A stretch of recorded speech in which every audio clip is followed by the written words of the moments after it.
places to go.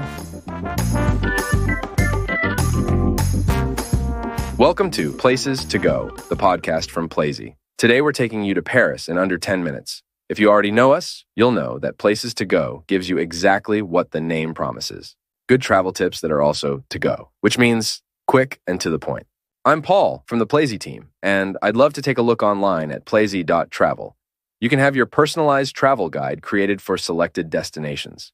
It doesn't take a minute. You don't have to download anything, and it doesn't cost anything either. Now enough of the introductory words, and off to Paris, the most exciting art location in the city for us at Plazy. Nothing against the time-honored Louvre and other Paris classics, but the Bourse de Commerce has shaken up the art landscape of the French capital once again, and you can now find out why.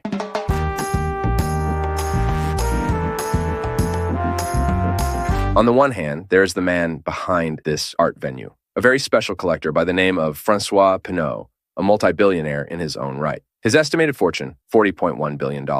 That puts him in the top 30 in the world. Over the course of his life, he has developed a group of companies from a timber and furniture business, which today also includes fashion brands such as Gucci and Yves Saint Laurent. And at times, he also had interests in the Printemps chain and the Fnac chain of electrical stores. In other words, a huge empire that Pinault has created. And he also built up one of the largest collections of modern and contemporary art ever. It includes works by Andy Warhol, Mark Rothko, Damien Hirst. In other words, the who's who of contemporary art. And this can now be seen at the Paris Stock Exchange. But not all at once, of course, because Pinault's collection is huge, over 10,000 works by more than 350 artists. So there's plenty to combine and curate. And that's what makes it exciting, because in this special building of the stock exchange, you move from one to the next as a matter of course. Which brings us to point 2, why you shouldn't miss this building.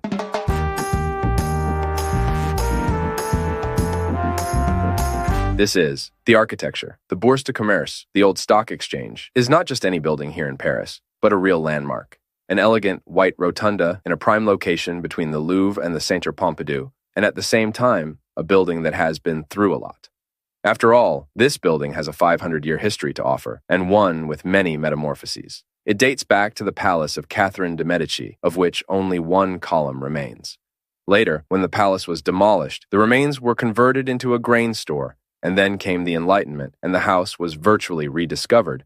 The round shape it still has today was celebrated as revolutionary.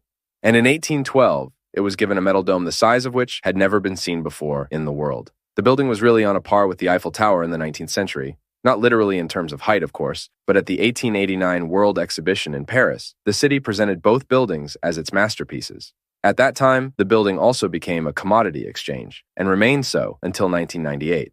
Of course, Monsieur Pinault could not simply bring his works of art into the building afterwards.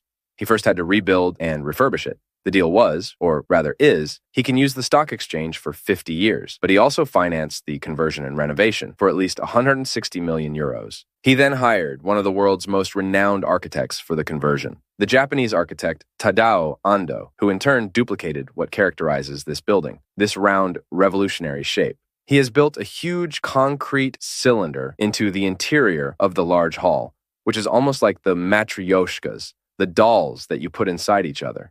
It sounds brute, but it's really smart, because this concrete cylinder is the link between all the exhibition rooms. A staircase winds around the cylinder, which not only leads to the upper galleries in a very practical way, but also makes this room, the glass dome, accessible in a completely different way. The cylinder itself is also a fantastic space for art, especially when it plays with light effects. There are lots and lots of events, guided tours, and performances here. You can easily order tickets for the Bourse de Commerce online, and you should, because the building is one of the hippest and therefore most popular spots in the Parisian museum scene. And in addition to the art and spectacular architecture, there is a third highlight here.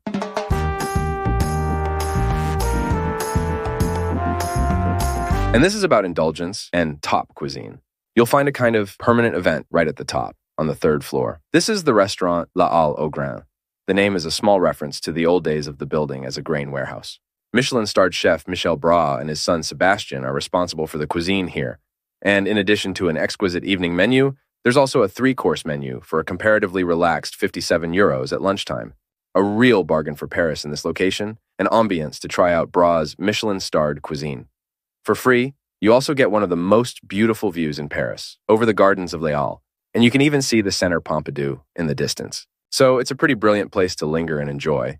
We've included the links to the restaurant and the Bourse de Commerce in the show notes, and we hope we've whetted your appetite for art in Paris in a very special place.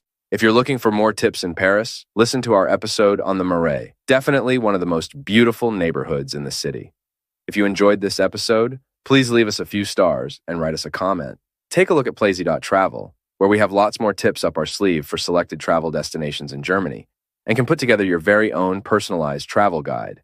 It's quick and easy, because Plaisy stands for lazy planning for your holiday.